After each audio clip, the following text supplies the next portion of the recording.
ఎంతో పేరున్న ప్రభుత్వాసుపత్రి అది. సీమ జిల్లాలతో పాటు చుట్టుపక్కల ఇతర ప్రాంతాలకు కూడా అదే పెద్ద దిక్కు. కానీ ప్రభుత్వ నిర్లక్ష్యంతో మంచాన పడింది. నాడి పట్టేవాడు ఉన్న నిర్లక్ష్యపు జబ్బుతో పాలన గాడి తప్పింది. నిధుల దుర్వినియోగం రోగం పట్టి పీడిస్తోంది. కర్నూలు సర్వజన వైద్యశాలకు పట్టిన జబ్బులపై స్పెషల్ ఫోకస్. కర్నూలు, అనంతపురం, కడప, ప్రకాశం, మహబూబ్ నగర్, బళ్ళారి, రాయచూరు జిల్లాలకు చెందిన పేద మధ్యతరగతి ప్రజలకు జీవం పోసే ఆసుపత్రి ఇది. 190 ఎకరాల సువిశాల మైదానంలో జనరల్ ఆసుపత్రి, మెడికల్ కాలేజీ ఉన్నాయి. ఒక్క ఆసుపత్రి సుమారు 100 ఎకరాల విస్తీర్ణంలో ఉంది. మొత్తం 1500 పడకలు. ప్రతిరోజు 2500 నుంచి 3000 మంది అవుట్ పేషెంట్లకు వైద్య సేవలు. నిపుణులైన డాక్టర్లను ప్రపంచ దేశాలకు అందించిన చరిత్ర దీనికి అదనం. వందల సంఖ్యలో డాక్టర్లు, నర్సులు, పారామెడికల్ సిబ్బంది, పారిశుద్ధ్య సిబ్బంది ఉన్న దవాఖానా. కానీ ఇదంతా నాణ్యానికి ఒకవైపు మాత్రమే.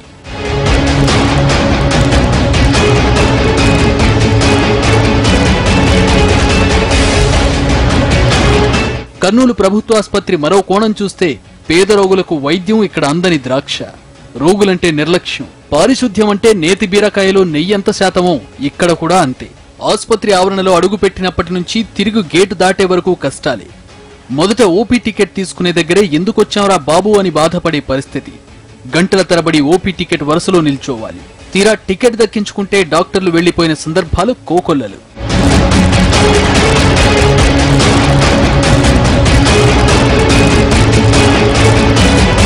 ఉదయం 9 గంటల నుంచి 12 గంటల వరకు ఓపీ చూడాల్సి ఉండగా కొందరు డాక్టర్లు ఆలస్యంగా వచ్చి అరగంట ముందుగానే వెళ్లిపోతారు.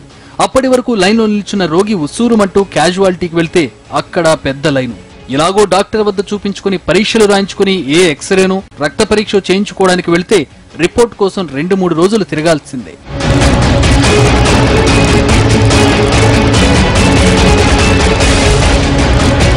ఇక వైద్యులు ఎంఆర్ఐ పరీక్ష రాశారంటే అంతే సంగతులు. దానికోసం నెల రోజుల తర్వాత రమ్మని చెబుతారు. పోనీ బయట చేయించుకుందామంటే 5000 వరకు ఖర్చవుతుంది. వారు చెప్పినట్టుగానే నెలన్నర తర్వాత వచ్చినా జరుగుతుందన్న గ్యారంటీ ఉండదు.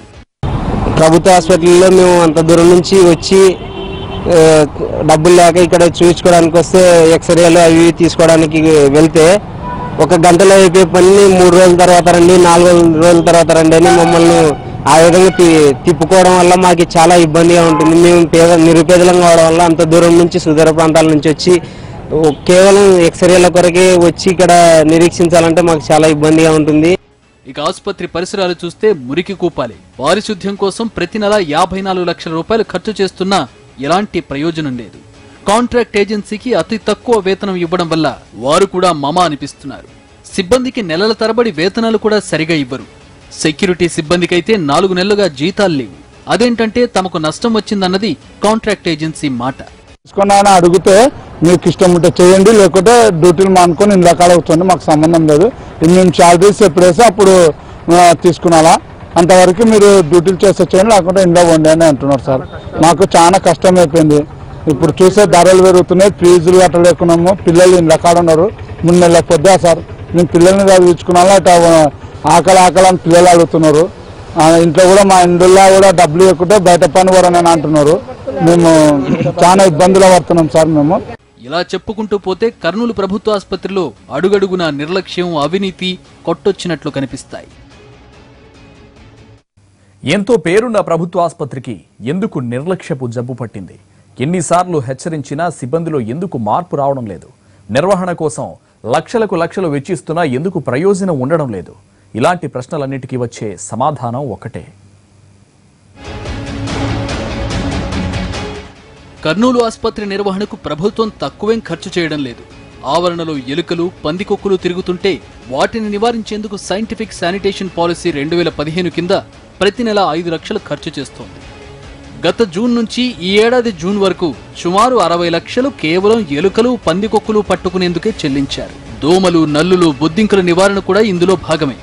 పద్మావతి పెస్ట్ కంట్రోల్ ఏజెన్సీకి కాంట్రాక్ట్ ఇచ్చారు. ఈ ఏజెన్సీ స్థానికులకు సబ్ కాంట్రాక్ట్ ఇచ్చింది. ఇదంతా బోగస్ అని చెప్పాలి. ఎలకల పేరు చెప్పి ప్రతి ఏటా సుమారు 60 లక్షలు పంచుకు తిన్నారు. మరో విషయం ఏంటంటే లెక్కగట్టి చూస్తే ఒక్కో ఎలక పట్టుకునేందుకు 20,000 ఖర్చు చేశారంటే నమ్ముతారా?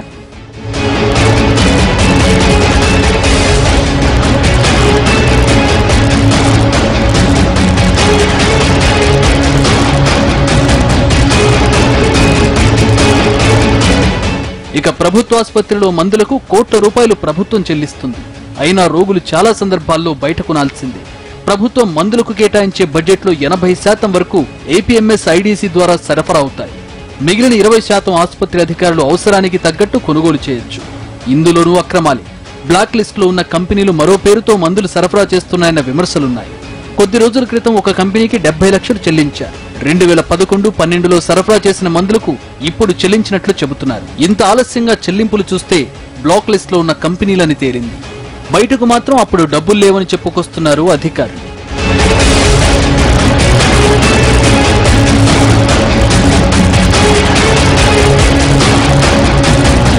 ఇక రోగుల విషయానికొస్తే ప్రతి సందర్భంలోనూ చుక్కలు చూడాల్సిందే. రోడ్డు ప్రమాదంలోనూ అగ్ని ప్రమాదంలోనూ గాయపడిన వారు, ఆత్మహత్యాయత్నం చేసిన వారు అత్యవసర వైద్యం కోసం వస్తుంటారు. క్యాజువాలిటీ మెడికల్ ఆఫీసర్ తో పాటు duty assistant physician, duty anaesthetist, duty ortho surgeon, 8 మంది పీజీ డాక్టర్లు, 8 మంది హౌస్ సర్జన్లు ఉండాలి. అయితే చాలా సందర్భాల్లో పీజీ డాక్టర్లు, హౌస్ సర్జన్లు తప్ప ఇతర వైద్యులు ఉండరు. ఒక్కోసారి క్యాజువాలిటీ మెడికల్ ఆఫీసర్ కూడా ఉండరు. రాత్రి వేళల్లో వైద్యం కోసం క్యాజువాలిటీకి వచ్చారంటే ఇక ప్రాణాలు గాలిలో కలిసిపోయినట్టే. చాలా మంది రోగుల ప్రాణాలు పోయి వారి సహాయకులు డాక్టర్లతో గొడవపడి దాడులు చేసేది ఇలాంటి సందర్భాల్లోనే. పాలన గాడి తప్పింది. ఇక వివాదాలంటారా, ఎప్పుడు ఏదో ఒకటి జరుగుతూనే ఉంటుంది. అలాంటి సందర్భాల్లో ఉన్నతాధికారులు కల్పించుకోవడం, కొన్ని రోజులు సజావుగా ఉండడం, తర్వాత మళ్లీ మామూలు పరిస్థితి ఇక్కడ సర్వసాధారణమైపోయింది. కర్నూలు ప్రభుత్వాసుపత్రి వివాదాలకు కేరఫ్ గా మారింది. ఇక్కడ ఎప్పుడు ఏదో ఒక వివాదం జరుగుతూనే ఉంటుంది. 20 రోజుల క్రితం వార్డుల్లో 15 గంటల పాటు విద్యుత్ సరఫరా లేకపోవడం నిర్లక్ష్యానికి పరాకాష్ట. ప్రసూతితో పాటు మరికొన్ని వార్డుల్లో ఒకరోజు రాత్రంతా కరెంటు లేకపోవడంతో బాలింతలు, గర్భిణీలు, చిన్నారులు నరకం చూశారు. ఉక్కపోత, దోమలతో తల్లడిల్లిపోయారు. ఈ ఘటనపై ఎన్టీవీ ప్రత్యేక కథనాన్ని ప్రసారం చేయడంతో హుటాహుటిన ప్రభుత్వం రంగంలోకి దిగింది. భవిష్యత్తులో ఇలాంటి ఘటనలు జరగకుండా చూస్తామని మంత్రి కామినేని హామీ ఇచ్చారు. అయితే ఆ మర్నాడే చిన్నారుల వార్డులో 12 గంటలు కరెంట్ నిలిచిపోయింది. అయితే చెట్టు కొమ్మల కారణంగా ఇలా జరిగిందని అధికారులు తేల్చారు. చివరకు మంత్రి పర్యటించకుండా మసిపూసి మారేడుకాయ చేశారు. 21 రాత్రి నాడు జరిగింది ఏంటంటే, ఈ గాలికి ఒక వేప చెట్టు వైర్లు ఒక దగ్గర పడడం వలన ఒక ట్రామా కేర్ సెంటర్కి వెళ్ళినటువంటి కరెంట్ అనేది డిస్టర్బ్ అయింది. దానివలన అక్కడ ట్రామా కేర్ సెంటర్లో ఎవరికేమీ కాలేదు. బట్ అక్కడ ఉన్న పేషెంట్స్కి దాదాపు 10 నుంచి 12 గంటల వరకు పవర్ లేదు. నిన్న ఎటువంటి పరిస్థితులు ఇబ్బంది రాకుండా ఉండడానికి జనరేటర్స్ పెట్టమని కూడా చెప్పడం జరిగింది. మృత శిశువుల వ్యవహారం అయితే మరీ దారుణం. ఎప్పటికప్పుడు ఖననం చేయాల్సి ఉన్న 20 రోజుల పాటు డెడ్ బాడీలను బకెట్లలో కుక్కి పెట్టారు. కారణం అడిగితే ఖననానికి ప్రభుత్వం చెల్లించే సొమ్ము సరిపోవడం లేదంటూ వివాదానికి తెరలేపారు. చివరకు అప్పటి ఎస్పీ రవికృష్ణ కలగజేసుకుని తన సిబ్బందితో ఆ కార్యక్రమాన్ని పూర్తి చేయించారు.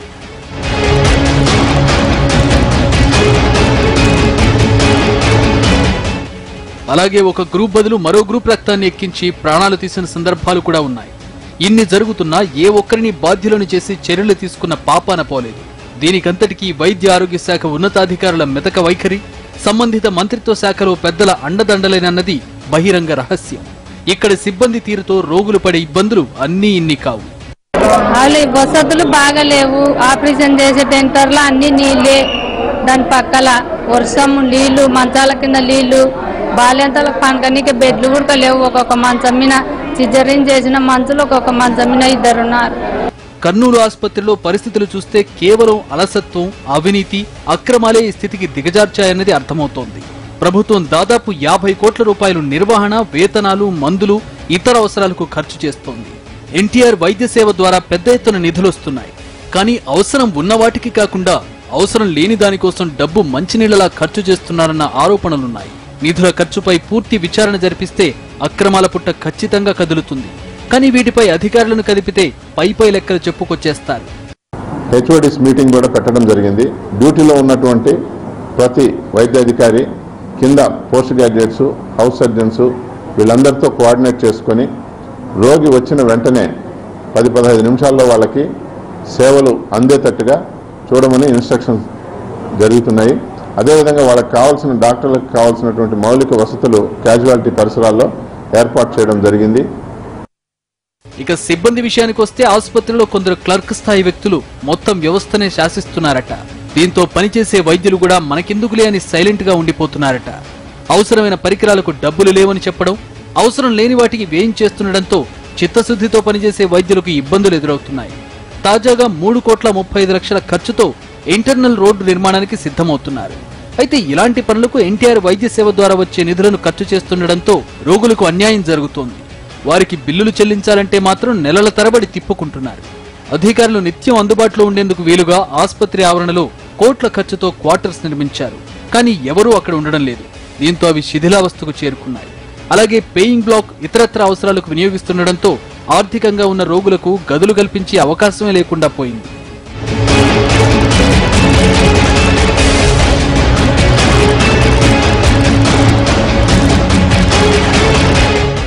కర్నూలు పెద్ద ఆసుపత్రి గురించి చివరిగా చెప్పాలంటే ఇక్కడ వైద్యులకు ఏం కొదవలేదు. వారి నైపుణ్యం గురించి పేరు పెట్టాల్సిందీ లేదు.